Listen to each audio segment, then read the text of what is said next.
ಇನ್ನು ತುಲಾ ರಾಶಿಯವರಿಗೆ ಈ ವರ್ಷ ಹೇಗಿರುತ್ತೆ ಅಂತ ನೋಡೋದಾದರೆ ನೋಡಿ, ತುಲಾ ರಾಶಿಯವರಿಗೆ ಈಗ ಆಲ್ರೆಡಿ ತುಂಬ ಒಂದು ಅದ್ಭುತವಾದ ಸಮಯ ಆಗಿರುತ್ತೆ. ಒಂದು ಗುರುಬಲ ಚೆನ್ನಾಗಿದೆ, ಮದುವೆ ಯೋಗಗಳು ಕೂಡಿ ಬರ್ತದೆ. ಯಾಕಂದರೆ 9ನೇ ಮನೆಯಲ್ಲಿ ಗುರುವಿನ ಸಂಚಾರ ಇದೆ, ಲಗ್ನದ ಮೇಲೆ ಗುರುವಿನ ದೃಷ್ಟಿ ಬೀಳ್ತಾ ಇದೆ, 3ನೇ ಮನೆ ಮೇಲೆ ಗುರುವಿನ ದೃಷ್ಟಿ ಇದೆ, 5ನೇ ಮನೆ ಮೇಲೆ ಗುರುವಿನ ದೃಷ್ಟಿ ಇದೆ. ಸೊ ಇದರಿಂದ ಏನಾಗುತ್ತೆ ಅಂತಂದರೆ ಗುರುಬಲ ಕೂಡಿ ಬಂದಿದೆ.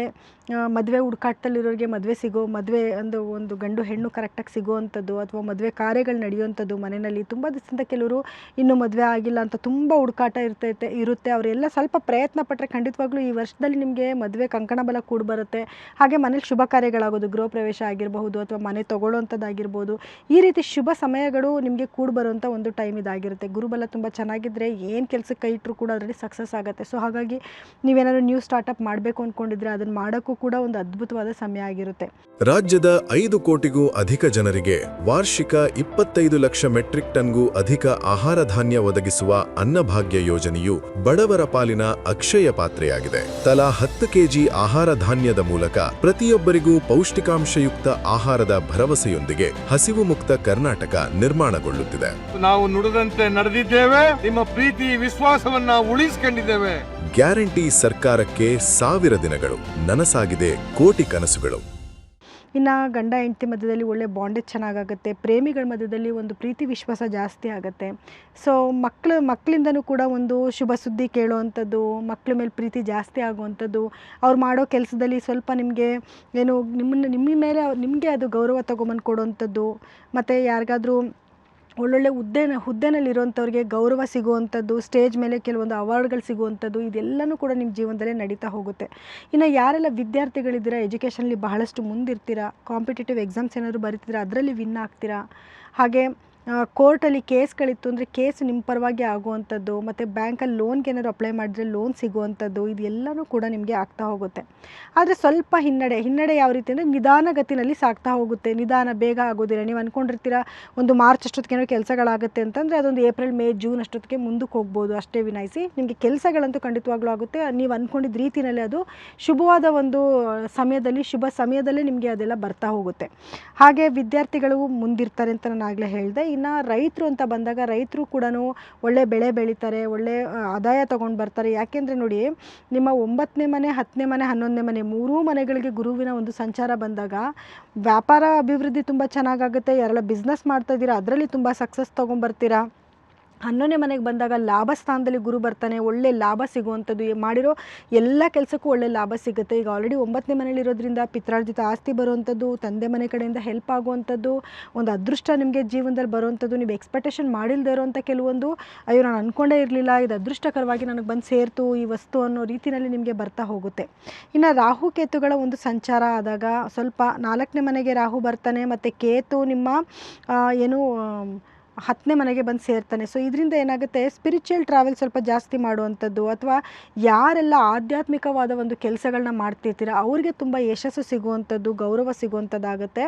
ಇನ್ನು ರಾಹುವಿನ ಸಂಚಾರದಿಂದ ಏನಾಗುತ್ತೆ, ತಾಯಿಯ ಆರೋಗ್ಯದಲ್ಲಿ ಸ್ವಲ್ಪ ಏರುಪೇರುಗಳಾಗುವಂಥದ್ದು, ಅಥವಾ ಭೂಮಿ ವ್ಯವಹಾರಗಳು ನಾನು ಹೇಳಿದೆ ತುಂಬ ಚೆನ್ನಾಗಿ ಆಗಿಬರುತ್ತೆ, ಭೂಮಿ ತಗೊತೀರಾ ಅಂತ ನಾನು ಹೇಳಿದೆ ಅಲ್ವಾ. ಸೊ ಈ ವಿಚಾರದಲ್ಲೂ ಕೂಡ ಅಷ್ಟೇ ನಿಮಗೆ ಒಳ್ಳೆ ಜಾಸ್ತಿ ಒಂದು ಹಣ ಬೆಲೆ ಸಿಗುವಂಥದ್ದು, ಕೆಲವು ಲಾಸ್ ಆಗೋದು ಕೂಡ ಇರುತ್ತೆ.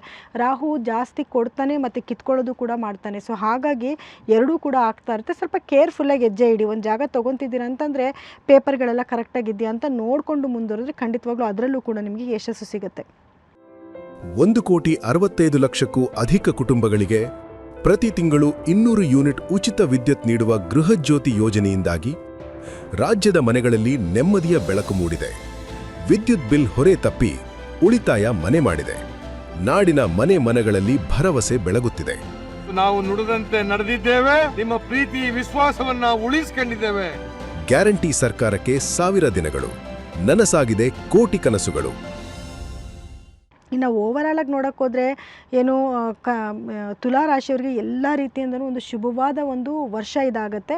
ಹೆಲ್ತ್ ಇಶ್ಯೂಸ್ ಅಂತ ಬಂದಾಗ ಸ್ವಲ್ಪ ನಿಮಗೆ ನಿಧಾನಗತಿನಲ್ಲಿ ವಾಸಿ ಆಗುವಂಥ ಕೆಲವು ಡಿಸೀಸ್ ನಿಮ್ಮನ್ನು ಕಾಡಬಹುದು. ಅಂದರೆ ನಿದ್ದೆ ಬರದೇ ಇರುವಂಥದ್ದು, ಅಥವಾ ಬಾಡಿ ಪೇಯ್ನ್ ಬರುವಂಥದ್ದು, ಥ್ರೋಟ್ ಇನ್ಫೆಕ್ಷನ್ ಆಗುವಂಥದ್ದು, ಈ ರೀತಿ, ಅಥವಾ ಸ್ಟಮಕಲ್ಲಿ ಇನ್ಫೆಕ್ಷನ್ ಆಗುವಂಥದ್ದು. ಇದು ಏನೇ ಆದರೂ ಕೂಡ ಏನು ಸಮಸ್ಯೆ ನಿಮ್ಗೆ ಆಗಿದೆ ಅಂತ ತಿಳ್ಕೊಳ್ಳೋಕ್ಕೆ ಬಹಳಷ್ಟು ಸಮಯ ಹಿಡಿಯುತ್ತೆ. ಅಥವಾ ನೀವು ಮೆಡಿಸಿನ್ ತೊಗೊತಾ ಇದ್ರೂ ಕೂಡ ವಾಸಿ ಆಗೋದಕ್ಕೆ ಬಹಳ ಟೈಮ್ ಹಿಡಿಯುತ್ತೆ. ಅದಿಷ್ಟು ಬಿಟ್ಟರೆ ಬಿಟ್ಟರೆ ನಿಮಗೆ ಬೇರೆ ಯಾವ ರೀತಿಯಾದ ನೆಗೆಟಿವಿಟಿ ಇಲ್ಲ. ಕೆಲವರಿಗೆಲ್ಲ ನೋಡಿ ಏನಕ್ಕಾದ್ರು ಇನ್ವೆಸ್ಟ್ಮೆಂಟ್ ಮಾಡಿದ್ರೆ ಲಾಸ್ ಆಗೋದು ಇದೆಲ್ಲ ಆಗುತ್ತಲ್ವ, ಆ ರೀತಿ ಯಾವುದೇ ನಿಮಗೆ ಕಾಡ್ತಾ ಇಲ್ಲ. ಆದರೆ ಭೂಮಿ ವ್ಯವಹಾರದಲ್ಲಿ ಮಾತ್ರ ಸ್ವಲ್ಪ ಕೇರ್ಫುಲ್ಲಾಗಿರಿ. ಅಥವಾ ಏನಾದ್ರು ವೆಹಿಕಲ್ಸ್ ತೊಗೊತಿದ್ದೀರಾ ಅಂತಂದರೆ ಕರೆಕ್ಟ್ ಡಿಸಿಷನ್ ತೊಗೊಂಡು ಒಂದು ಒಳ್ಳೆ ವೆಹಿಕಲ್ನ ತೊಗೊಳ್ಳಿ. ಇದಿಷ್ಟನ್ನು ಮಾತ್ರ ನಿಮಗೆ ಹೇಳ್ಬೋದು. ಬಿಟ್ಟರೆ ಬಾಕಿ ಎಲ್ಲ ರೀತಿಯಿಂದನೂ ತುಂಬ ಅದ್ಭುತವಾದ ಒಂದು ಸಮಯ. ವಿದ್ಯಾರ್ಥಿಗಳಿಗೂ ಚೆನ್ನಾಗಿದೆ, ರೈತರಿಗೆ ತುಂಬ ಚೆನ್ನಾಗಿದೆ. ಇನ್ನು ಮನೆಯಲ್ಲಿ ವಾತಾವರಣ ತುಂಬ ಚೆನ್ನಾಗಿರುತ್ತೆ. ಗಂಡ ಹೆಂಡತಿ ಮಧ್ಯದಲ್ಲಿ ಬಾಂಡೇಜ್ ಚೆನ್ನಾಗಿರುತ್ತೆ. ಎಲ್ಲರ ಜೊತೆಯಲ್ಲೂ ಒಂದು ಪ್ರೀತಿ ವಿಶ್ವಾಸ ತುಂಬ ಚೆನ್ನಾಗಿರುತ್ತೆ. ಸೊ ಎಲ್ಲ ರೀತಿಯಿಂದಲೂ ನಿಮಗೆ ಶುಭವಾದ ಒಂದು ಸಮಯ ಆಗಿರುತ್ತೆ. ಸೊ ಆದರೂ ಪರಿಹಾರವಾಗಿ ಏನು ಮಾಡ್ಕೋಬೇಕು, ಯಾಕಂದರೆ ಹೆಲ್ತ್ ಇಶ್ಯೂಸ್ ಬರುತ್ತೆ ಅಂತ ನಾನು ಹೇಳಿದೆ, ನಿಧಾನಗತಿನಲ್ಲಿ ವಾಸಿ ಆಗುತ್ತೆ ಅಂತ ಹೇಳಿದೆ. ಇದಕ್ಕೇನು ಪರಿಹಾರ ಮಾಡ್ಕೋಬೇಕು ಅಂತ ನೋಡಿದ್ರೆ ನೋಡಿ, ಮೊದಲನೇದು ನಿಮ್ಮ ರಾಶಾಧಿಪತಿ ಆಗಿರುವಂತಹ ಶುಕ್ರ ಗ್ರಹದ ಆರಾಧನೆ ಜಾಸ್ತಿ ಮಾಡಬೇಕು. ಅಂದರೆ ಲಕ್ಷ್ಮೀದೇವಿಯ ಪೂಜೆ ಜಾಸ್ತಿ ಮಾಡುವಂಥದ್ದು. ಸಾಧ್ಯ ಆದರೆ ಈ ವರ್ಷದಲ್ಲಿ ಕೊಲ್ಲಾಪುರ ಮಹಾಲಕ್ಷ್ಮಿಯ ದೇವಸ್ಥಾನಕ್ಕೆ ಹೋಗಿ ದೇವ್ರನ್ನ ದರ್ಶನ ಮಾಡಿಕೊಂಡು ನಿಮ್ಮ ಹೆಸರಲ್ಲಿ ಒಂದು ಅರ್ಚನೆ ಮಾಡಿಸ್ಕೊಂಡು ಬರುವಂಥದ್ದು. ಇದ್ರ ಜೊತೆಗೆ ಮನೆಯಲ್ಲಿ ಸ್ವಲ್ಪ ಅವರೆಕಾಳು ಸ್ಟಾಕ್ ಇಡೋವಂಥದ್ದು, ಕಡಲೆಕಾಳು ಸ್ಟಾಕ್ ಇಡುವಂಥದ್ದು, ಜಾಸ್ತಿ ಅದನ್ನು ಕನ್ಸ್ಯೂಮ್ ಮಾಡುವಂಥದ್ದು. ಇದನ್ನು ಮಾಡಿಕೊಂಡ್ರೂ ಕೂಡ ನಿಮಗೆ ಖಂಡಿತವಾಗ್ಲೂ ಯಶಸ್ಸು ಸಿಗ್ತಾ ಹೋಗುತ್ತೆ. ಆರೋಗ್ಯದ ವಿಷಯಕ್ಕೆ ಅಂತ ಸ್ವಲ್ಪ ನೀವು ಧನ್ವಂತರಿ ಮಹಾವಿಷ್ಣುವಿನ ಆರಾಧನೆ ಮಾಡೋದು, ದೇವಸ್ಥಾನಕ್ಕೆ ಅಟ್ಲೀಸ್ಟ್ ಶನಿವಾರ ಒಂದು ದಿವಸನಾದರೂ ಹೋಗಿ ಧನ್ವಂತರಿ ಮಹಾವಿಷ್ಣುವಿನ ಒಂದು ದರ್ಶನ ಮಾಡಿಕೊಂಡು ನಿಮ್ಮ ಹೆಸರಲ್ಲಿ ಒಂದು ಅರ್ಚನೆ ಮಾಡಿಸ್ಕೊಂಡು ಬರುವಂಥದ್ದು, ಮಹಾಮೃತ್ಯುಂಜಯ ಮಂತ್ರನ ಪಠನೆ ಮಾಡುವಂಥದ್ದು. ಇದಿಷ್ಟನ್ನು ಮಾಡಿಕೊಂಡ್ರೆ ಖಂಡಿತವಾಗ್ಲೂ ಇವಾಗೇನು ಆರೋಗ್ಯದ ನೆಗೆಟಿವಿಟಿ ಇದೆ, ಖಂಡಿತವಾಗ್ಲೂ ಅದರಿಂದ ನೀವು ಈಚೆ ಬರ್ಬೋದು. ಲೇಟೆಸ್ಟ್ ಹಾಗೂ ಇಂಟ್ರೆಸ್ಟಿಂಗ್ ಸುದ್ದಿಗಳಿಗಾಗಿ ಬಾಸ್ ಟಿವಿ ಕನ್ನಡ ಚಾನೆಲ್ನ ಸಬ್ಸ್ಕ್ರೈಬ್ ಮಾಡಿ. ಹಾಗೆಯೇ ಬೆಲ್ ಐಕಾನ್ ಪ್ರೆಸ್ ಮಾಡಿ. ಇದರ ಜೊತೆಗೆ ಫೇಸ್ಬುಕ್, ಇನ್ಸ್ಟಾಗ್ರಾಮ್, ಎಕ್ಸ್ನಲ್ಲೂ ಮಿಸ್ ಮಾಡದೆ ಫಾಲೋ ಮಾಡಿ.